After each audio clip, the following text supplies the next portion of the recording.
नमस्कार. सध्याला ना एक महाराष्ट्रामध्ये किंवा पूर्ण जगभरामध्ये एक ट्रेंड आलेला आहे, की कोणाच्या मुलाने किती मार्क घेतले. तर आपल्या मुलाने किती मार्क घेतले आणि शेजाऱ्याच्या मुलाने किती मार्क घेतले, वर्गातल्या मुलाने किती मार्क घेतले. तर मुलांची आपल्या मुलांची कंपॅरिझन ही दुसऱ्याच्या मुलाशी करू नका. कारण आपल्या मुलामध्ये काय खास आहे ते तुम्ही शोधा. त्याची स्पर्धा त्याच्याशी स्वतःशी लावा.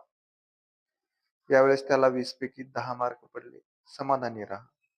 पुढच्या वेळेस 11 कशी होतील याकडे लक्ष द्या. त्याच्या पुढच्या परीक्षेमध्ये 12 कशी होतील याच्याकडे लक्ष द्या. म्हणजे त्याला 20 पैकी 20 पडले म्हणून आपल्यालाही 20 पैकी 20 पडावेत अशी अपेक्षा ठेवणं चुकीचं आहे. तुमच्या मुलाची प्रगती हे एक पायरी एक पायरीनं करत जा. एक मर्यादेनंतर त्याची पठारावस्था आलेली असते. तिथं तो थांबेल, थांबू द्या. काही अडचण नाही त्यामध्ये. पुन्हा त्याच्या प्रगतीमध्ये वाढ होईल आणि तो पुन्हा प्रगती करेल आणि त्याच्या प्रगतीसाठी आई-वडिलांनी कटिबद्ध राहा.